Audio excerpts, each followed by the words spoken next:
Facts of China's Concentration Camps for Uyghur Muslims by Ghulam Osman.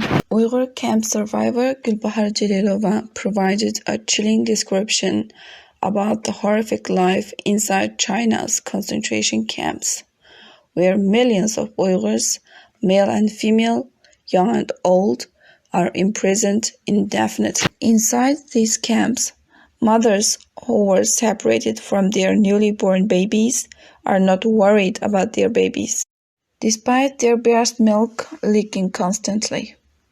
She explained that these mothers could not think about their babies, even if they try, because their mind is just empty.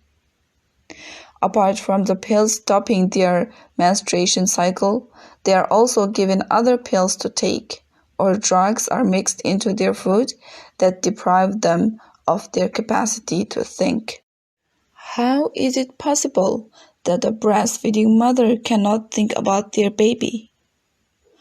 Is the installment of security cameras inside the camps intended to monitor and prevent inmates from talking to each other at midnight and reducing them to silence out of fear? This level of surveillance did not even happen in Nazi concentration camps. When Uyghur inmates speak to each other, even in an extremely low voice, police come out of nowhere and beat them for speaking in the Uyghur language. Another regression from the Nazi concentration camps is that Uyghurs are in a camp cell that is 7 meters by 5 meters with more than 30 people forced to sleep on the floor, compared to Nazi camps where the inmates slept on bunk beds. In China's camps, everybody is ordered to sleep on the floor. However, there's no room for 30 people to sleep side by side in the cell, so half of them sleep while the other half stand up to wait for their turn to sleep on the floor. Utilizing modern technology, China can carry out atrocities crueler and more oppressive than even the Nazi regime. One corner of every cell is dedicated to a toilet separated from the rest of the cell by glass. Why is it made of glass? Is this a cost-saving measure? In China, glass is expensive, more expensive than other partition materials such as lumber or metal. Why is it then separated by glass? It's because if any of the 30 inmates use it, the others can see the inside very clearly. Those who don't feel accustomed to or comfortable with such exposure can't engage in proper urination or exertion, even though they are desperate to do so. Even if they face away from the rest of the group, they still feel hesitant to do their business out of shame. You may be asking, what is the reason behind installing a toilet in such a way, an accommodation that they will be forced to use? We can analyze it by linking it to another horrific occurrence in these camps, where female inmates are forced to strip down every morning and are forced to squat for some time. Then Chinese soldiers and policemen walk in front of them with a deriding smile on their lips and their eyes fixated on the private parts of their body. Then Uyghur women are asked to stand up and continue doing other activities. Examining these horrific occurrences, it's easy to understand that the purpose of these humiliation practices is to reduce our people to an animalistic state. Uyghurs who used to consider burping and blowing their nose in front of others to be embarrassing, and who have led their life with a sense of honor and good mannerism, are being transformed blatantly through humiliation to become obedient animals. Throughout history, Uyghurs have criticized and have come to know the Chinese for being dirty. Uyghurs have many proverbs associating messiness, filth, and immoral behavior with daily habits of Chinese people.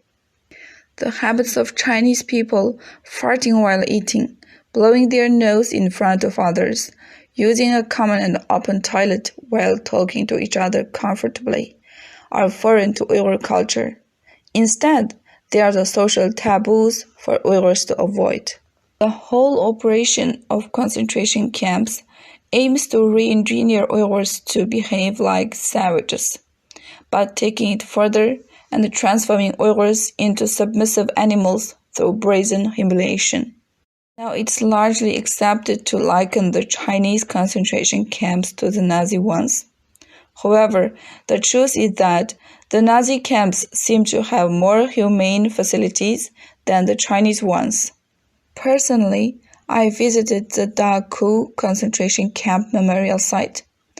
In the camp, there are toilets with tiles and faucets to wash hands.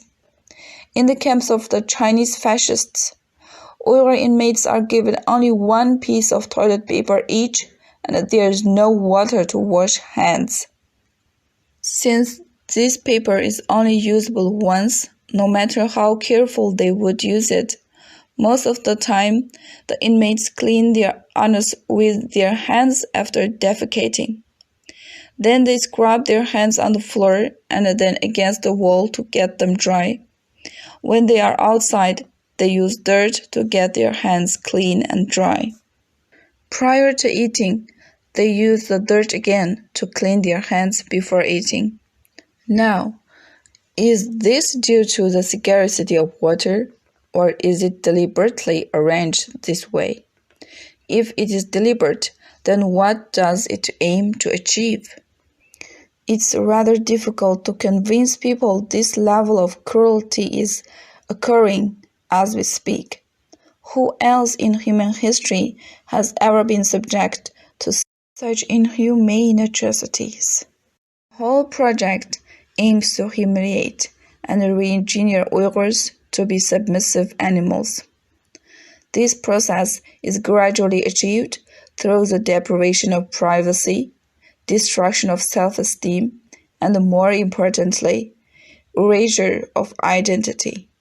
This humiliation will be internalized and intensified among Uyghurs and destroy their spirit altogether in the end, forcing them to accept that they deserve this inhumane treatment because they are not human beings but animals. It's understandable that the silence of the world is because of China's economic prowess.